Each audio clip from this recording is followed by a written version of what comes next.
Hello, everybody, and welcome back to Call Me When They Kiss. I'm Issa, And I'm Sydney. and today we are reviewing Voicemails for Isabelle, a new Netflix original rom-com. If this is your first time listening, we review a different romance movie or TV series every Friday, and you can also join us the last Monday of every month for a bonus episode where we review a romance book. Sydney, tell the people what books we're reading this week, this month. Your weekly reminder. It's funny because we've been doing the same exact format every week. Yeah. And every time I'm still like, let me think about this. Okay. We're doing Atmosphere by Taylor Jenkins Reid and Boyfriend Material by Alexis Hall. The episode comes out on Monday, the 29th. So at this point, I'm not sure if you have time to read both books, but you could try to pick one. And even if you don't read either, you can listen to our episode. We'll do a little bit of a synopsis and we'll share our thoughts, and it's going to be great. Yes, I'm excited. I do still need to read both books. But today is what? What's the day? Today's June 21st, the day we're recording this. So, Yeah. yeah, I got to get going on those. Did you finish Boyfriend Material? No, not Okay. yet. And I was going to try to reread Atmosphere, and now I'm a little bit like, I don't know if I'm going to have time, but I'm going to do Boyfriend Material. And then if I can, at least re-listen to the second half of Atmosphere so that I can be a little bit refreshed. Yes, so join us on Monday for our bonus episode. Okay, before we get into voicemails for Isabelle, which I'm very excited to talk about, we have a few other things we'd like to discuss. Starting off, they announced a Netflix series for the hockey romance Icebreaker. So that's some bookish / romance related news. Have you read Icebreaker? No. I've heard it's spicy. Yeah, same. I know a friend that I know really likes it. Icebreaker, I forget who the author is. Hannah Grace. Yeah, I was going to say something, Grace. How do you feel? Okay, so we have Heated Rivalry, which was HBO Max. Then we had Off Campus, which was Prime. So now Netflix is going to take a stab at a hockey romance. Will you be Honestly, sad? I guess probably, knowing us. like, But how can we say no? yeah, but I am wondering how long this is going to last, because there are so many book to movie adaptations that are getting signed right now, and some of them are following certain kind of niche trends, like hockey sports romances.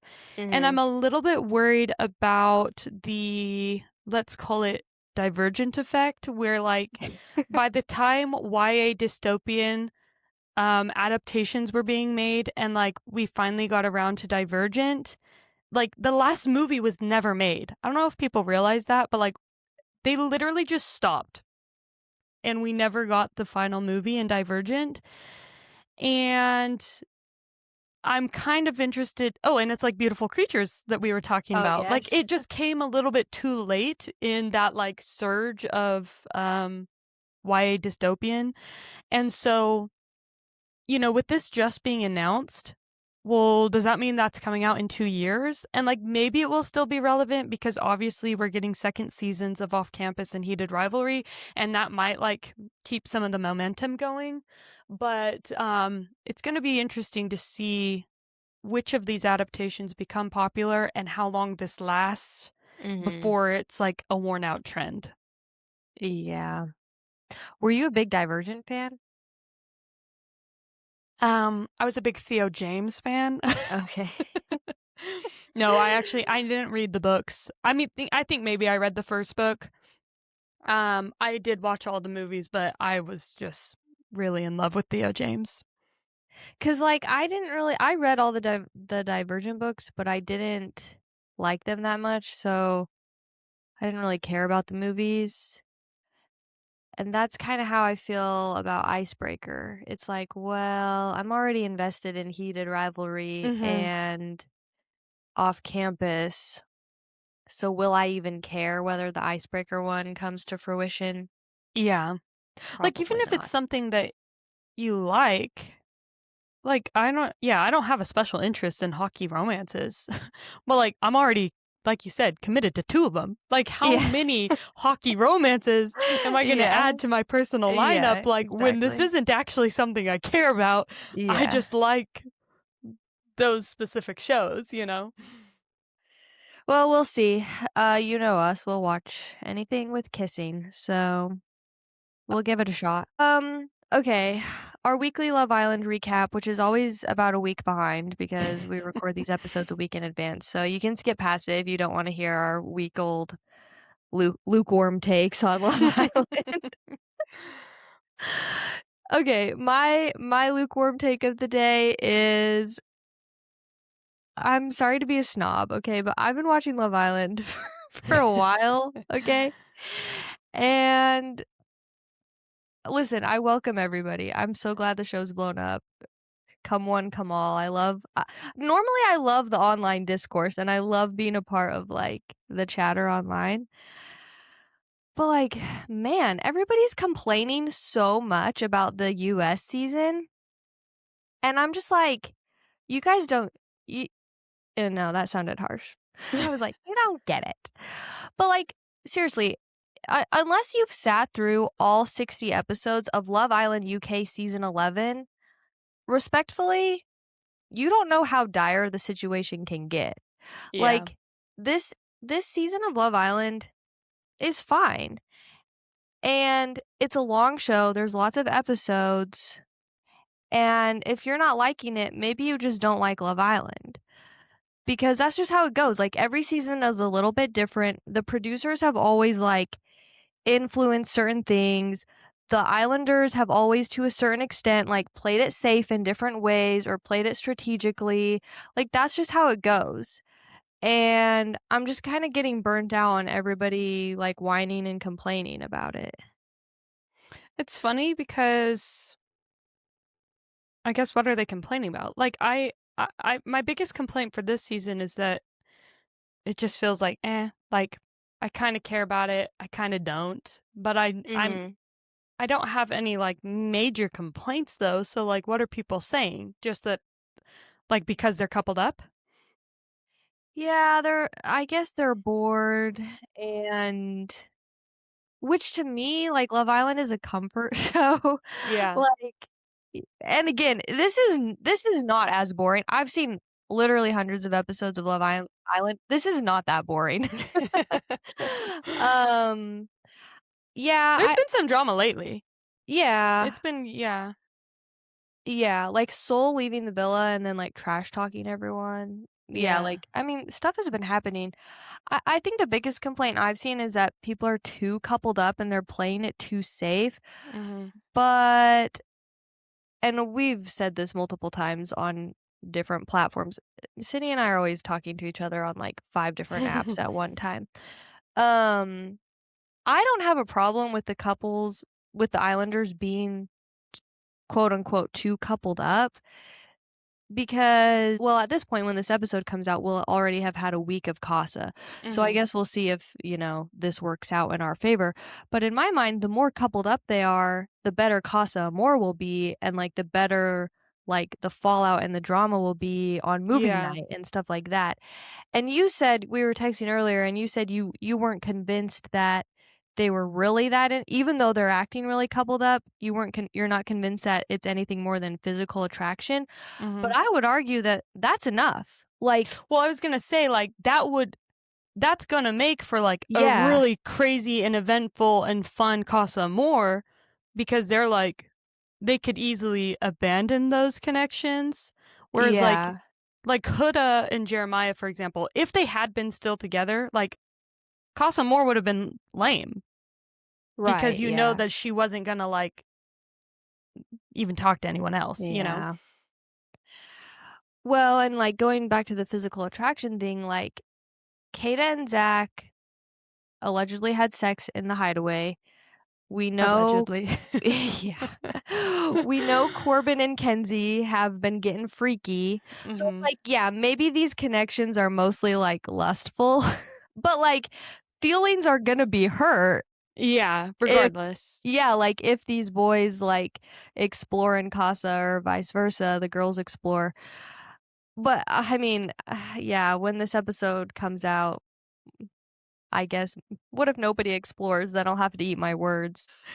My thing just watching them is, like,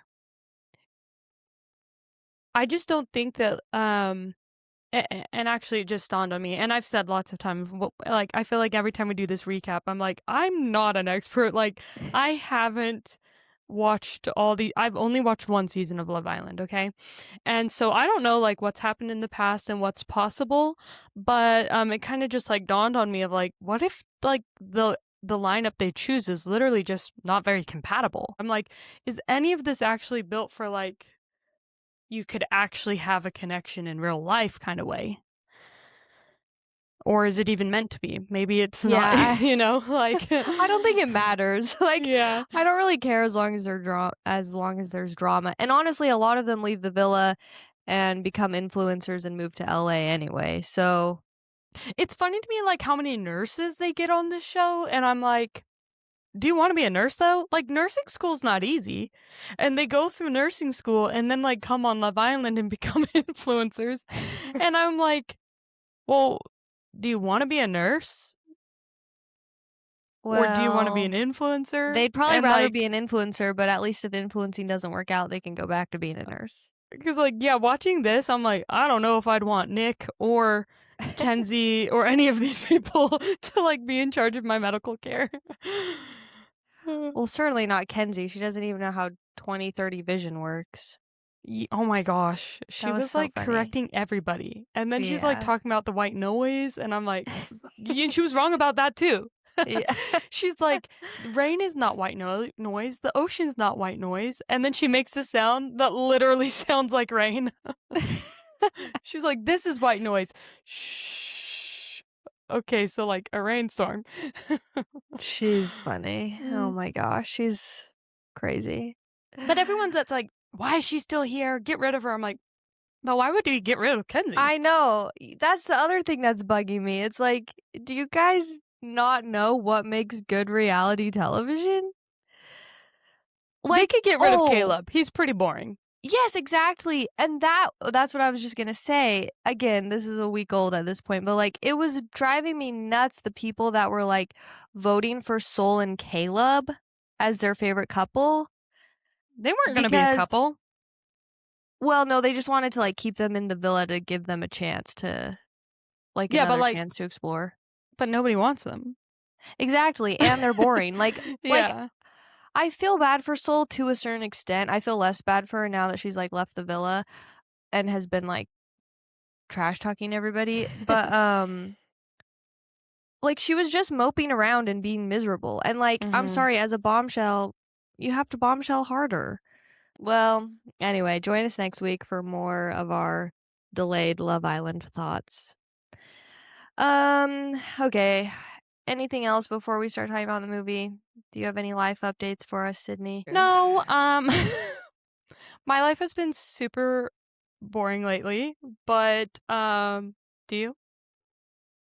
Do you wanna say anything? My life updates. I got these green pants. Are they giving scrubs? I'm not gonna lie, my vision is so bad, like, I see the color and that's about it.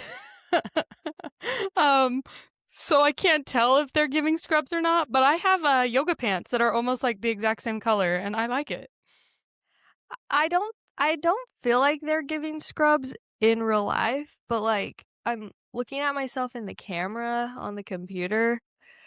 I'm like, it kinda looks like I'm wearing scrubs." I'm gonna put up our Spotify poll. Is it giving scrubs? Yeah. And you guys can vote. Okay, yeah, please let me know. And I got my nose pierced, Oh, yes. It's so which cute. that will be, a fun conversation to have with my parents. I went and visited me and Sydney's friend in Tennessee, which originally Sydney was supposed to Womp come on the womp. trip. So we missed you, Sydney, but she got her Is that ears why pierced. you Huh? had to clarify, like, in the video you posted about voicemails for Isabelle? She was like, on the text on the video, it said, like, uh, my friend was crying at the end of this movie, and then she said this, and, like, in the caption, you were like, "I'm with Ashley." Oh, Like, yeah.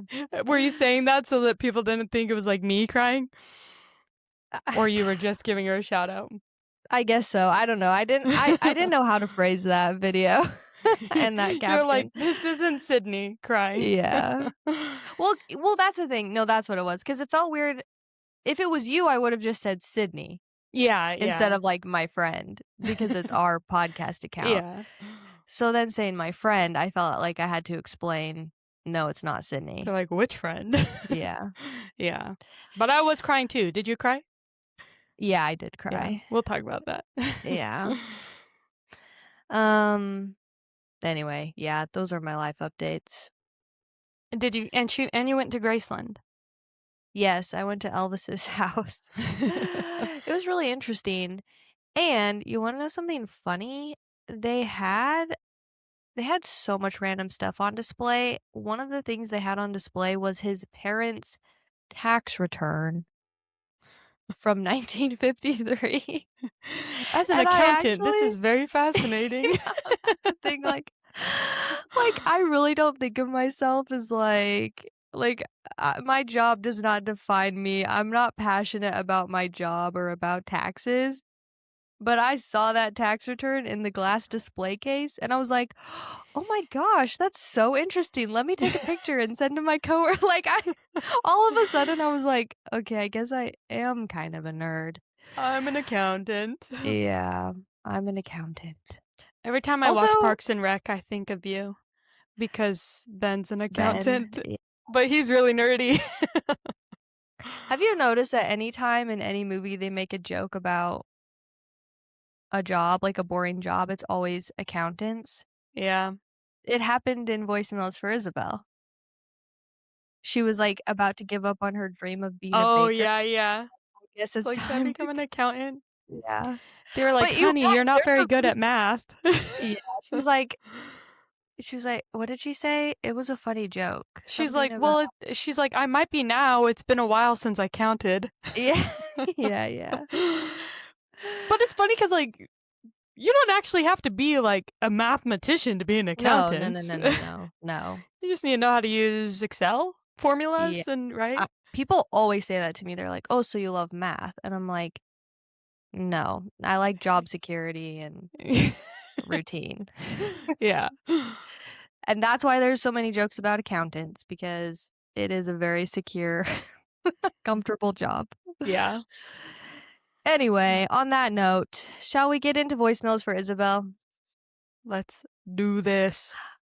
I just have to say, I was so relieved to watch that movie and think, yes, And enjoy it. I don't have to be a hater on the podcast. We're not haters. Woo! We do love rom-coms. Oh my gosh. Do you want to do a synopsis? Do we need to do a synopsis? Okay. I'm gonna do the most simple, straightforward synopsis that we could possibly get. All right, bet. We always say that. What are the now I'm already forgetting. Isabelle and what's her name? Jill. Jill. Okay, And Jill and Wes. Izzy. And Wes. Okay. So Jill has a sister named Isabelle. She has cystic fibrosis. Spoiler alert, she dies pretty early in the movie. So in kind of dealing with her grief, Jill is calling her sister because they had this thing where they would leave each other like nice, cute little voicemails. So she would call her sister's old phone number and leave voicemails as if she was still getting to talk to her sister. Wes lives in Austin, Texas. Jill is in San Francisco trying to be a chef. And Wes gets a new work cell phone that's hooked up to Isabelle's old phone number. So he's getting these voicemails. And just by listening to these voicemails, he basically like kind of starts to fall in love with her. He's like, this girl seems like so cool and funny and cute, whatever. He like finds her on Instagram. And so he makes it so that he can go to San Francisco for work. And long story short, he finesses his way into Jill's life. Some people might say this sounds really creepy. Don't worry. it's not because he's hot. Um Yeah, literally. so yeah, then he spends 2 weeks there, like, on a work trip, and they just, like, have a beautiful, amazing time, and, of course, though, the truth comes out that, like, he'd been getting these voicemails, and she feels very, like, betrayed by it, that he was kinda, like, using this information that he was getting from these voicemails to get closer to her, and that, she felt, um obviously, as she should, I guess, felt Yeah. like a violation of her privacy, and, so there's a 3rd act breakup, um, but as always, we know that doesn't last in any rom-com, and there's a beautiful When Harry Met Sally running on New Year's Eve scene that ends in the big finale kiss, and, that is, like, the most that was pretty simplified, right? Do you feel like No, that was perfect. you got the gist of it? Yeah, that was perfect. And I would just add, they did the impossible. They made me like a stupid ass Benson Boone song. 'Cause that's the song he's running to in the rain. And that man was running. He was He was. sprinting, and it was And the hot. fireworks Yeah, 'cause behind it was on New him. Year's Eve, yeah. And it's raining. Was it raining? Yeah, Why it was or was raining. he okay, yeah. Oh, yeah. We love a good running scene. I'll give, people we meet on vacation props to that. It's like and it's in, How to Lose a Guy in 10 Days. Like, it's gonna be a good rom-com when the man has to run to catch his woman. Yeah, and that's the thing. Or, I guess People We Meet on Vacation was reversed, but Yeah. Like, the tropes and the cliches, they're totally fine, and they never get old if you execute them well. Mhm. For sure. So I was gonna ask because, yeah, Issa and I have been burned one too many times lately. And I know some people might think we're haters, but like I said, we're truly not. But we have tried to like go into things now with lower expectations. That did kind of start with People We Meet on Vacation because we love the book, we love Emily Henry. We were super excited for the movie, and ever since we were like, okay, maybe we need to like set the bar a little bit lower. So I know with this one you might not have had expectations per se, but like before you watched it, when you saw the trailer or you saw the cast or when we were like picking to do this, did you have any like first impressions that were either like proved right or proved wrong? Like maybe you were too harsh like in a first impression, or do you know what I'm asking? Like Kind of. what did you have any thoughts I'll before start watching it? I'll start talking, and you can tell me if I'm Okay. answering your question. Okay. Okay, so my expectations were like, watching the trailer, I thought the trailer looked cute. I like Zoe Deutsch, and I actually have not seen Set It Up, but I know people really like that movie as far Mhm. as rom-coms that have come out in the past 10 years. So and I know people like Nick Robinson. I haven't seen Love, Simon. I I haven't think this was either. my first time seeing Nick Robinson in anything. It feels But like I've seen him a ton, yeah, and then I look at exactly. his lineup and I'm like, I have not watched any of this. Yeah, we need to Yeah. watch Love, Simon. Yeah, we should. Um, but no, I had, like, medium expectations just because of what I knew about Zoe Deutsch and Nick Robinson, and the trailer did look cute. However, just last week? No, 2 weeks ago, our Office romance movie came out, and that was also a Netflix original. Mhm. So, I'm not gonna lie, when I sat down and started the movie, it dawned on me, I was like, "Oh, no, this is another Netflix original. Is this gonna be just as bad as Office Romance?" Um, but Which I saw you lowered your rating for on Letterbox. You changed it to 1.5. yeah, the more we talked about it, the more annoyed I got. Oh. Yeah. No, but I like this one. So it started out and I was like and I was watching it with our friend Ashley. Shout out Ashley. It started out and we were like, "Wait, this is like actually funny." Like we were Mhm. laughing and we were like, "Oh my gosh, like this is a funny movie." And then they start making out and we're like, "Holy This is a shit, this is, like, hot actually movie. hot." We were, like, looking at each other like, "Wait, this movie's good," and we through. So then I was really scared. I was like, "Oh my gosh, is it gonna stay good all the way through?" And I feel like it did. Did that answer your question? Yes, yes. What was So your first impression? Like, I from the guess kind of trailer and stuff? nothing. I actually didn't watch the trailer. I try to avoid trailers because I feel like it gives away way too much most of the time. So I was trying to avoid it. I did see some interviews of Nick and Zoe together, and I thought they looked fine together. Like, I wasn't like blown away by their chemistry in these interviews. It didn't seem like they had like a ton of charisma or anything. Mhm. But no, I really really enjoyed it. And I watched it with my husband. I had to convince him because, it's Father's Day weekend. We watched it last night and I was like, "Are you going to go to the gym?" He's like, "No, I'll stay home. We should watch a movie together." And I'm like, "Well, I was kind of hoping you'd go to the gym because I knew that I needed to watch this." Yeah. And so I was like, "Well, I have this movie I need to watch for the podcast." And he was like, "Oh, no, not another rom-com," which is funny because like he liked Office Romance. Like Yeah. he gave it 4 stars. So I That's was like, crazy. "Oh, okay." And he said, "Well, let me watch the trailer." And so I pulled it up, I made him go in another room because I was like, "No, I don't want any spoilers." And he came out smiling. He's like, "Okay, we'll watch it." And I was like, "Does it look good?" He's like, "Yeah, it looks good." So, yeah, we watched it and like literally like he was crying in within the first like 20 minutes and like Yeah. he had to like get up and go get tissues. He was crying more than me. That's So, cute. yeah, he enjoyed. I guess I'll text him. I want to know what his star rating is for this one. What would you Yeah, I rate it cried star-wise? multiple times. I think 4 stars. Yeah. Is that what's your overall rating?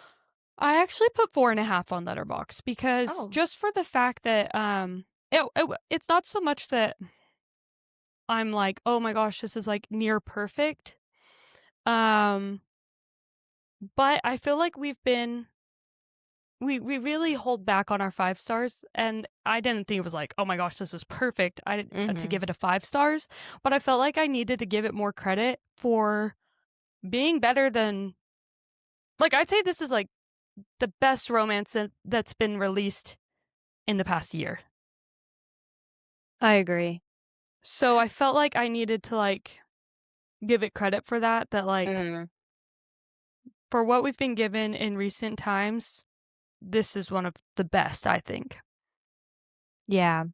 No, I definitely agree with that. I think the reason like, I would take a star off for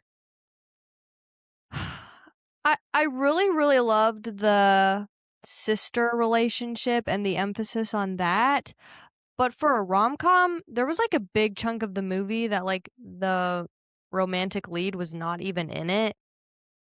That's exactly what I thought too. So that, like, bothered me a little bit, and then well, I feel like I had something else I was gonna say, but it's escaping me now.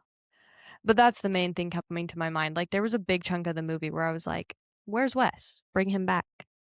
Yeah, I think, like, my 2 biggest complaints, same exact thing, that I thought, well, I would have liked a little bit more of them. But then I kept thinking back on, like, movies that we'd done, like Rosalind, and I was like, well, that's like a rom-com, and we got a lot more of the romance between these 2 leads than in that movie, you know? So I started to, like, try to compare some and, like, find balance. I was like, well, I guess it's okay.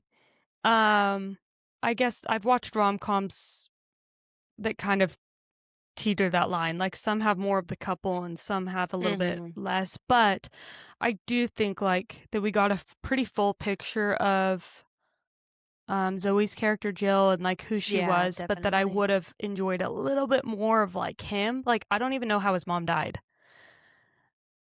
Oh, yeah, that's true. So, yeah, that was my biggest thing, and then, like, this one, like, I don't really mind, but once the movie was done, I'm like, well, they could have shortened some of the time at the beginning, like, where she was, like, hooking up with these other guys to, like, give us more of this relationship, you know what I mean? Mhm. Like, that it was fine and it was funny and, like, worked in the plot and everything, but by the end, once you did see how good their chemistry was, it made you miss, like in hindsight, you were like, "Well, now I wish more of that time had been used for Yeah, this yeah. couple," you know? In the moment, I Mhm. didn't think anything of it, but in the end, I was like, "Wait, I need to see more of them." No, same. In the moment, I wasn't bothered by, like, the emphasis on her career and Mhm. her relationship with her sister and her dating escapades. Yeah. I think that, like, with this is gonna be like when we did Every Summer After, and we're comparing it to, like, Off Campus and The Summer I Turned Pretty. Every modern rom-com, I'm gonna keep, like, comparing to People We Meet on Vacation. But, my complaint for that one too is that Alex was a pretty, like, one-dimensional character in that, Mhm. and I'm wondering if, like, Netflix in this kinda, like, new, era of rom-coms that they're coming out with, even, like, Office Romance, they're very, like, the female lead forward, fine, but I actually do prefer my rom-coms to have balance. I don't know. But I think it was good. Yeah. Obviously, it was still really good. Yeah, yeah. No, I prefer a balance too, or even if it's not even that I was like, "Oh, I wanna know more about Wes and his career and his relationship with his family," blah like, all the stuff we Yeah. learned about, Jill. It's not even that. It's just, like, I wanted to see more of their chemistry and them kissing and them Yeah. being together. It was like their 2 weeks together was kind of like a montage instead of, like, seeing more of those moments. What were your favorite parts? Oh, I actually loved the beginning with the sister scenes, like when they were kids. Like, I was like, "Why am I tearing up just, like, with this, like, cute little, like, sister montage?" Like, when she's, like, at the dance or whatever, gets on the bed and they're doing the dance together. It was, like, so sweet. Even at, like, the very end, well, towards the end when they're kinda having their 3rd act breakup and okay, it goes without saying, obviously, I love their makeout scenes, okay? But, but when they were at the wedding and she finds out that he's had the voicemails and, I can't remember what he says, but she's like, "You even after all those voicemails, like, you still don't get it. Like, I don't need a man. I just want my little sister back." I'm, like, tearing up. Yeah. Like, it was, like, such I knew it was coming, like, before she's like, "I don't need a man," and I literally whispered, like, "I just need my sister," and then she said it, like, I was like, I knew what she was gonna say, and it still, like, hit me, like, with this, like, emotional punch, and, yeah, it was, like it was just a really good, powerful scene, and I think that it was, like, nice that it wasn't like this, "I don't need a man," like, in this, like, ultra, like, people are kinda critical of, like, "Oh, all these movies have all these feminist women, blah, blah, blah," like, as if that's a bad thing, but still, like, Mhm. that, people are looking for love in their life, and, like, yeah, she obviously, like, found Nick, and, like, that's great for her Nick, what's his face? Wes. Wes. But, but that, like she was talking about boys with her sister because it was, like, a connection, you know what I mean? Mhm. Like, Yeah. she wasn't just this boy-obsessed crazy girl that somebody might listen to those voicemails and, like, see her as, but it was like, that's what her and her sister. That's just girl talk, you know? Like, Mhm. that's what she would talk about with her sister or whatever. Um, so yeah, I really liked that scene. I think it was performed well, and it just, like, really you felt it, you know? That was one of my favorite Yeah. parts. Well, and something I hadn't even really thought about until you were giving your synopsis and you said something about him falling in love with her through these voicemails that she was leaving for her sister. I hadn't thought about it, but it's really sweet that that's how he fell in love with her, the Mhm. creepiness aside.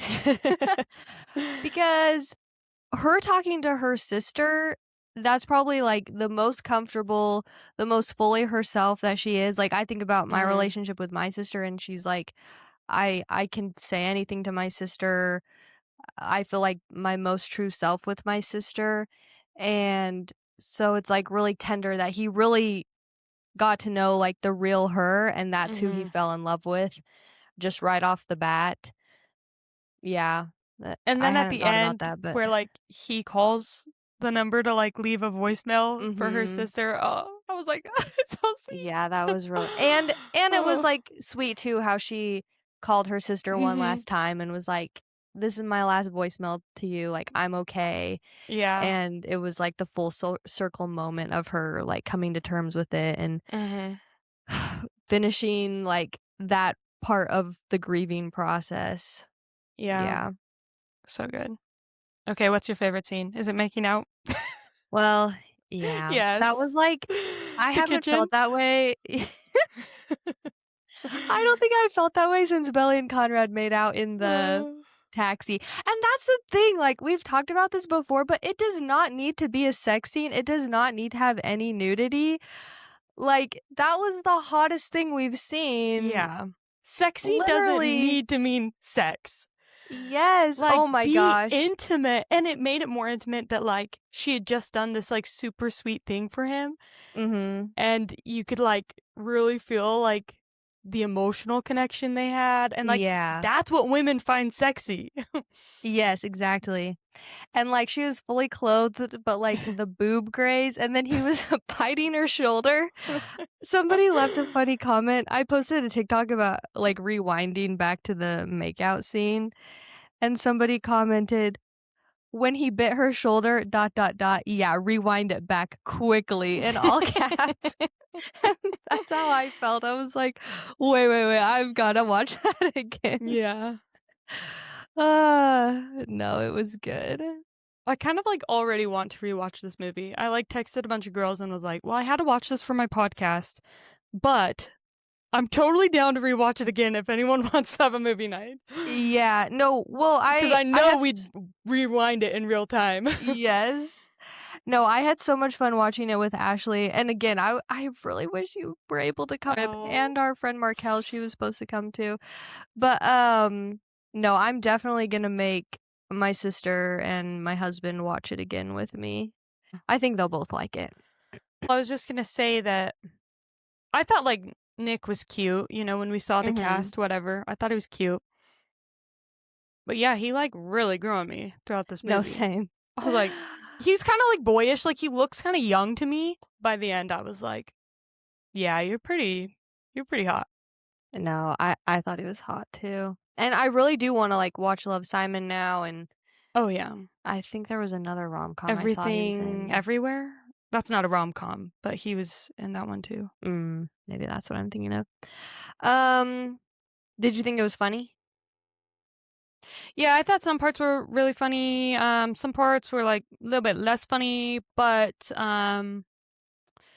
it's hard, like, it one part that I found, like, less funny. I know we were trying to be nice probably when you asked me if I thought it was funny, but, No, it's okay. um, it's like there's a similar kind of type of character that's in a lot of newer movies, and it's kind of like that quirky Disney princess that started with Anna, I think, and then it, like, Mhm, kinda never went away. They were all like, "Oh, we're a little bit, like, awkward, quirky, and different," and, you know? mhm. Um Actually, maybe it started a little bit with even Rapunzel, but I've been kind of seeing a similar type of character with, like, Poppy in Mhm, how she was portrayed in People We Meet on Vacation, the movie, not mhm. necessarily how I viewed Poppy in the book, but, Jill was, like, a little bit like that in certain parts too, where, like, some people might find it funny of, like, I don't know. I can't, like, pinpoint exactly what I'm trying to describe. I don't know if it's, like, the language that's being used and, like, "Look, I use these funny words and, like, I'm quirky and out there and whatever," but it's, like, a fine line for me to feel like, these women characters are, like, grounded and realistic Yeah. and not becoming, like, a caricature of, like, goofy, quirky woman. Do you know what I mean? Yeah. No, there were moments where Jill definitely felt a little bit over the top to me, like when she had that huge crash out at her job. Yeah. Um, but, I mean, I liked how they added the part where she said she tried to do something every day to be able to come home with a story to tell her sister, Oh, yeah. That does who was describe I mean, stuck at home. yeah. Yeah, That so, could like explain it. yeah, that I gave her a little bit of a pass for that. I was like, "Okay, this is just, like, part of this character that they're trying to build." But Mhm. it was definitely a little bit over the top. But then another thing too was, like, the bus scene when Wes, like, stood up and took over, like, the bus tour. Yeah. That was another part where it went on, like, slightly too long and was a little bit too over the top, Yeah. but I was like, "Well, that's him, like, doing something that Jill would do Yeah. and being Yeah. like, 'Look, like, I'm like you too, and we can have fun together.'" So, Yeah. I don't I know, I did like liked the it singing enough. at the end. Yeah. Like, he gave a couple jokes that, like, the people on the bus were laughing at, and I was like, "Well, it's really not that funny." Like, Mhm. for him to, like, be like, "I'm this comedy guy," like you said, like, maybe went on, like, one too many jokes or whatever, but I did think, we love a movie also with a great singing scene, like 10 Things I Hate About You. Yeah, no, I thought the exact same thing. I was like, "This is a rom-com trope that they are inserting in here," but Yeah, it worked for me. On the other hand, like, one funny part that I thought did work, she had a similar crash out when she showed up to that guy's live the recording of his podcast, yeah. podcast, but that was it was not super realistic, but it wasn't too over the top, and Mhm. I think that that one worked. Like, it was funny and, like, classic rom-com type Yeah, shenanigans, as we always say. So I feel like that level of kookiness worked for me more than, like, her crash out at her job in the yeah. kitchen. Even a crash out is, like, almost a rom-com trope too, because Yeah, in How to Lose a Guy in 10 Days, they're, like, at a work event, that's true. drunk, singing, No, calling each that's a other good out, point. like, yeah, they can have but it's like you get one pass for, like, a major crash out Uh-huh. where things start to fall apart. Um, it can't be done too many times or then it's like, okay, like, rein it in. Yeah, yeah. Yeah. And I feel she definitely had multiple crash outs Yeah, throughout yeah. the But other part. I did Oh, laugh at, sorry. like, just the podcast joke. She's like, "Oh, what qualifications do you need to be a podcaster?" We're like, "None. Yeah. Us." No, podcast jokes hit even harder now. Yeah. No, I thought that whole scene was funny, and I like how he showed up and he was laughing at her and he just thought she was, Yeah. like, so endearing So and cute funny. and yeah. Another part that I actually did think was funny, and I would have to look up the exact quote, but we didn't really explain this, but Jill works for, like, a Gordon Ramsay type chef. She wants to be a chef, and she's, like, a peon for, like, this Gordon Ramsay character, and he finds a hair in a Oh, yeah. tart, and it was, like, there was only one redheaded chef in the kitchen, and it was, like, a red hair, and he said something about it being, like the Chucky doll Yeah, hair. yeah. Like a pube from Chucky. Yeah. Like, And then that whole something about, scene. like, was it, like, Raggedy Ann or something he also said? Yeah, like, Yeah, there was a yeah. couple. Uh, No, that part actually did make me laugh really loud. I like Nick Offerman. It's kind of fun to see the, like, Wait, since that was Nick Offerman? Yeah. I'm stupid. I literally said to Ashley, I was like, because he looks way different. Yeah, he does. I was like, "That guy talks like Nick Offerman," and she was like, "Is that Ron Swanson?" And I was like, "Yeah." I meant It's to Ron look it up. Swanson. I meant to look it up because, like, is that Nick Offerman?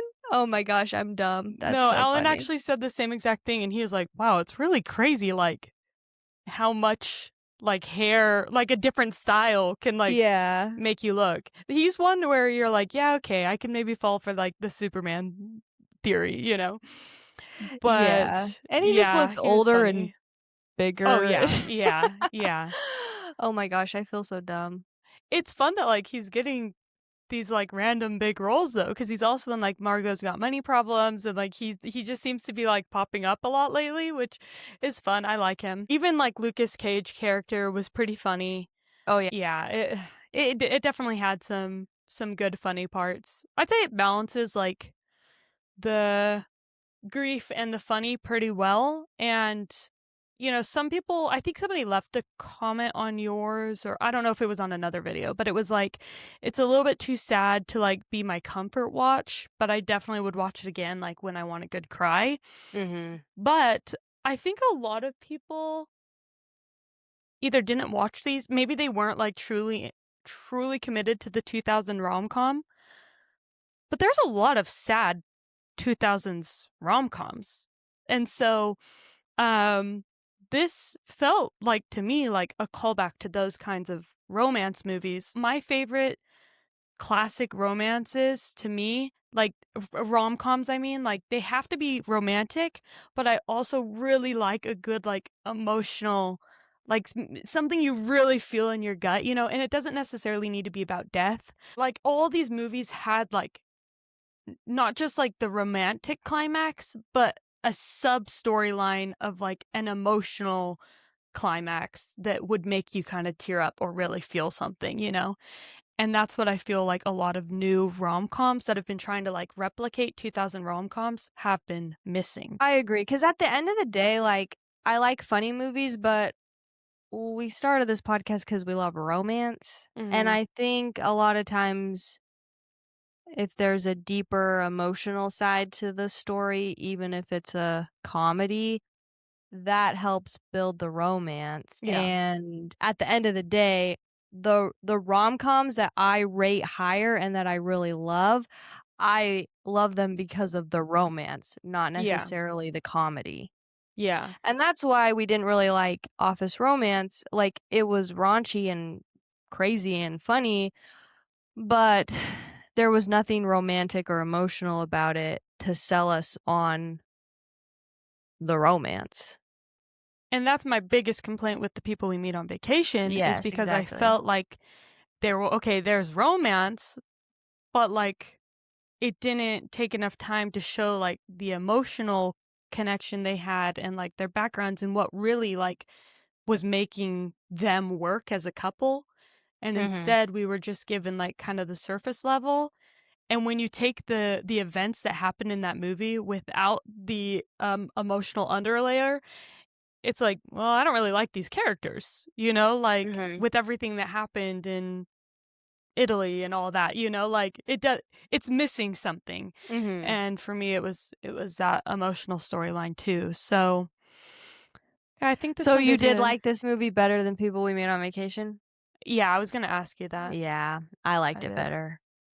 And Like, again, like maybe okay, people we meet on vacation made me laugh a little bit more in scenes, but like again, that's not what I'm looking for when I'm trying to find like a rom-com I really love.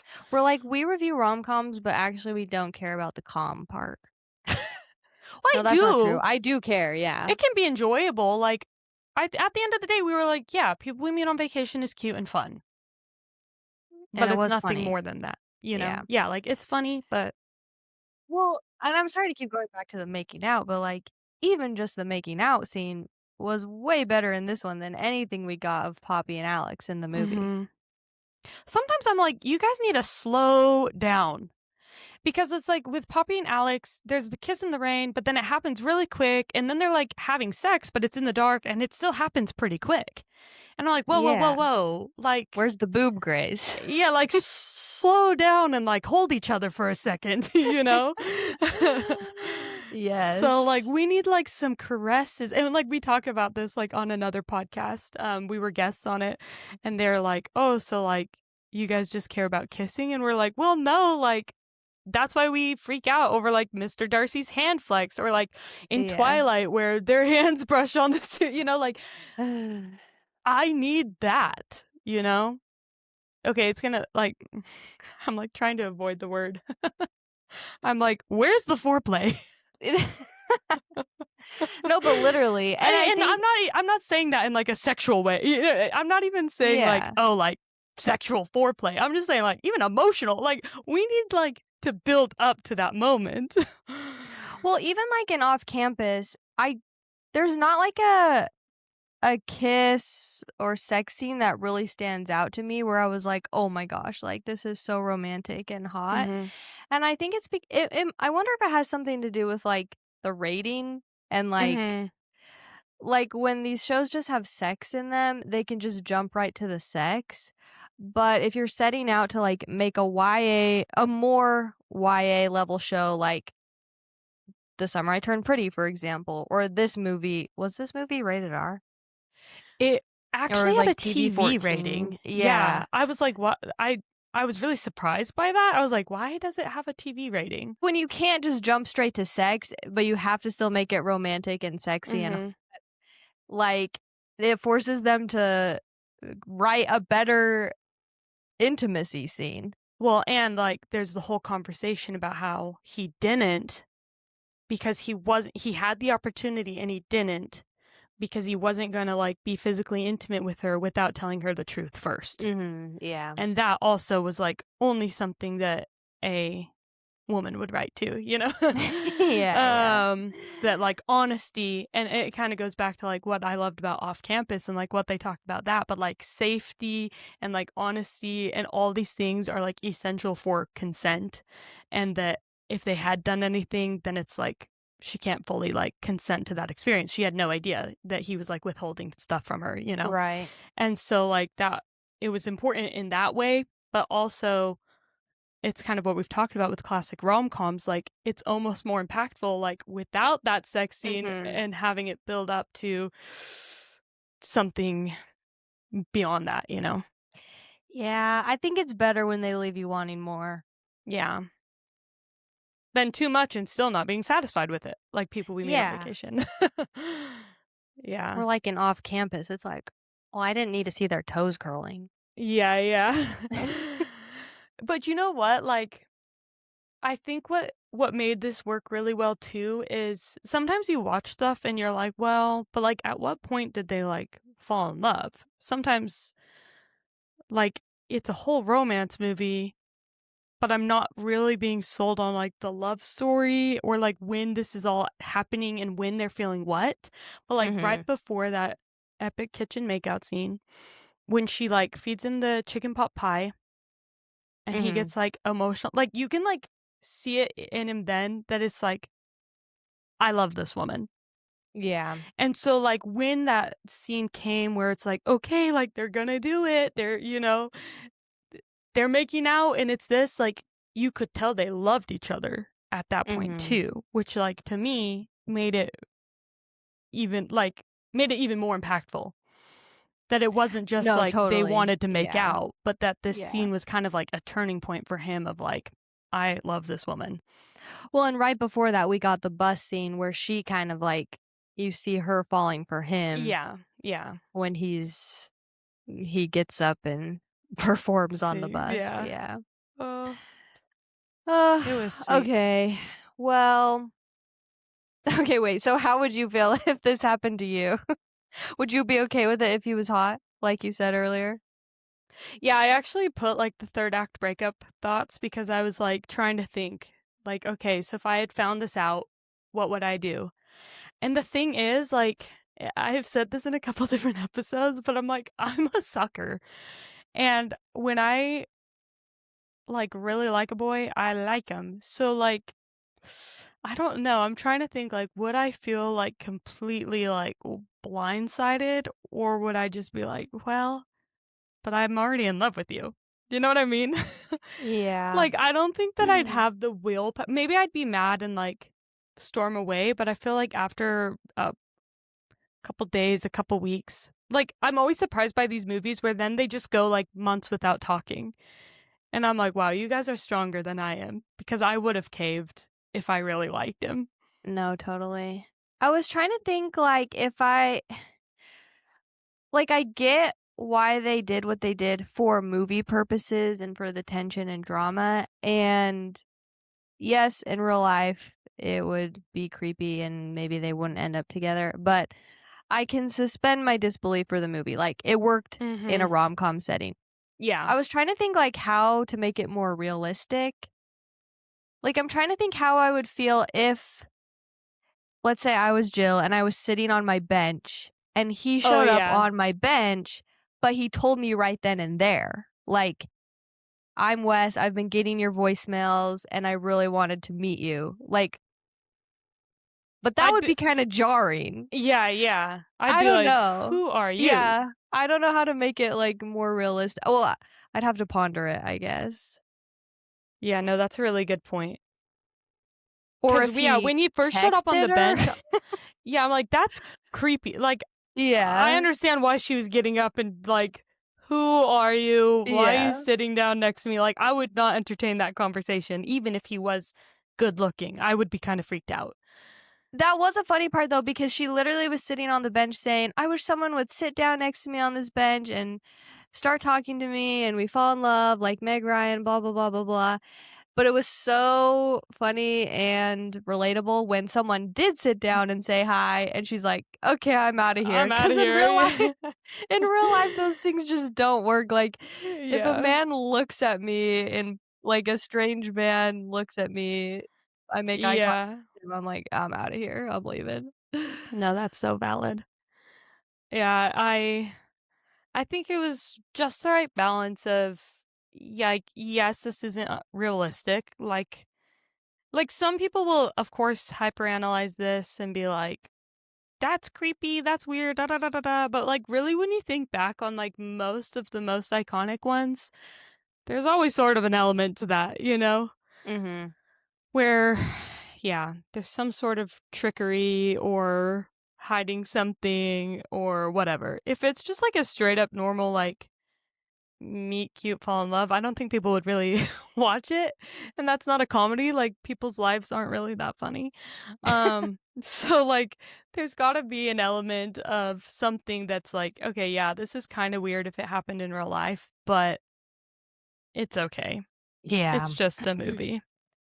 It is okay. Do you have But any final thoughts or questions? um personally, like I think it did a really great job at like calling back to some of the classics and like bringing that feeling of nostalgia without just trying to like replicate something. Like Mhm. they mentioned a couple, you know, like he made some Tom Hank references and Mhm. while you were sleeping or you've got mail or this or that. Like they like it kind of bugs me that new movies can't just be new movies, that they sort of always are like, oh, we're trying to be this old thing or like call back to that. But I feel like this did a good job at like making it feel nostalgic but not too much, you know? Mhm. I think, like, what to you okay, so, like, everyone says rom-coms are so back, and you said, like, in your comment on the video, like, everybody's been saying that a little bit too much about every movie that's came out, but that this one you feel like, "Okay, yeah, like, maybe rom-coms are so back." So, specifically, like, what do you think your key takeaways are that's like, "This is why like, this is what we need in the rom-coms. This is what made it feel back." Like, what gave it that feeling specifically? I knew you were going to ask me this and I was pondering it, but it is just like, well, it's kind of hard to articulate, but on the other hand, I feel like it's just the same things we always talk about. Mm, Like good chemistry, check, they had that. Good emotional depth, check, they had that. And the right amount of shenanigans. um, just enough to make it funny, but not. Well, we did say there were a few moments that were over the top, but mhm. overall, somewhat grounded in reality. It wasn't Those cringy ever, really. Like, no, it was a little bit over the top at times, but it wasn't like, ugh, you know? no. Do you feel like I hit the key things, or like would you add Yeah. anything? Would you rate their chemistry? I'd give them 5 out of 5, maybe like 4.5 out of 5. And this is another one, like, the one good thing we did say about Office Romance, was that, like, he was, like, immediately into her, and, like, I like that too about this one. That, Oh like, yeah, he went there because he had already had a crush on her, and was like, "Who's this girl?" And that you could, like, really see it in his, like, reactions and his facial expressions, like, he was like, "This girl is so cool and cute and funny," you know? Yeah. No, that's what we like to see, like, going back to when she was like, "I don't need a man, I just need my sister back," and then at the end, he said, "I know you don't need a man, but I sure as hell need you." Yeah, yeah. That's the kinda yearning we Oh, want. we love a desperate man. Yeah. We don't need them, More but they need simps. us. No. Yeah.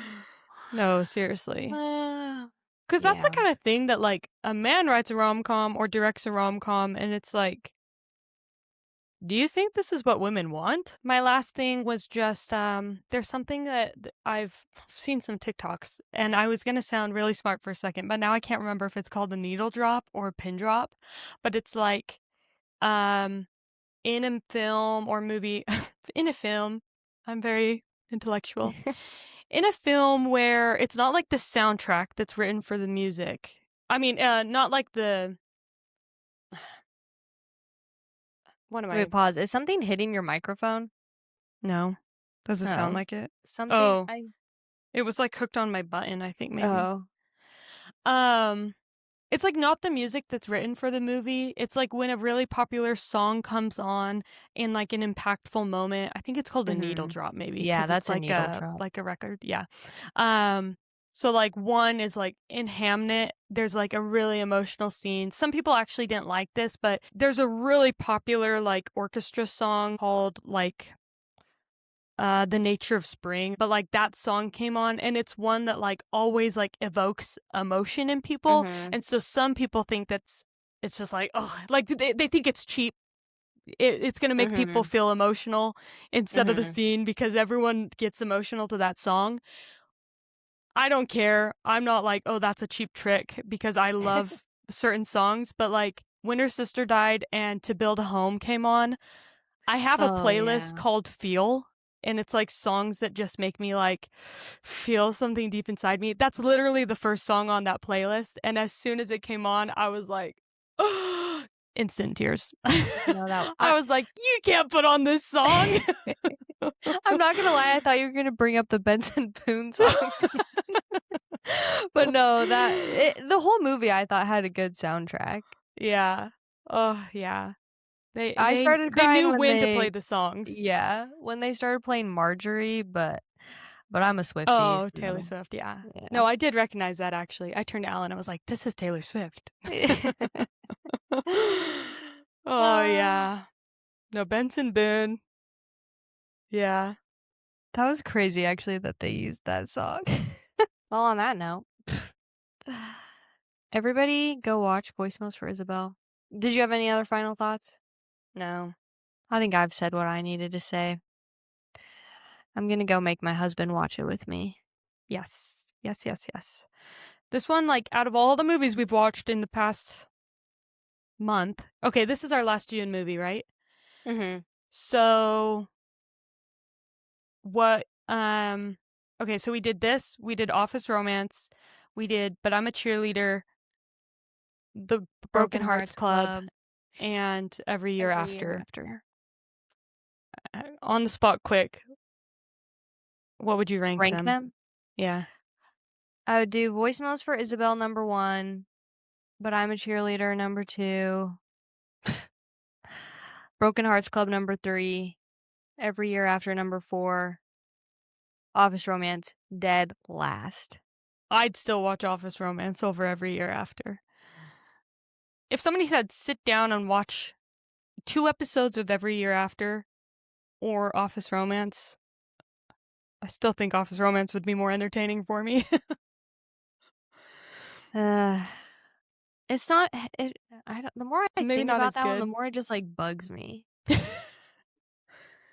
I don't know. What really got to me was just our talk of, like, the women jokes and stuff like, all of a sudden, it just felt very, like, Yeah. manly, and I'm like, "Eh." I don't know, that's a tough one between Every Year After and Office Romance. That's for sure. I would definitely say out of everything we've watched this month, you should definitely watch this, and you should definitely watch But I'm a Cheerleader. Yes, I agree with those 2 recommendations. Well, we'll see you guys on Monday for our Pride Month books, Atmosphere by Taylor Jenkins Reid and Boyfriend Material by Alexis Hall.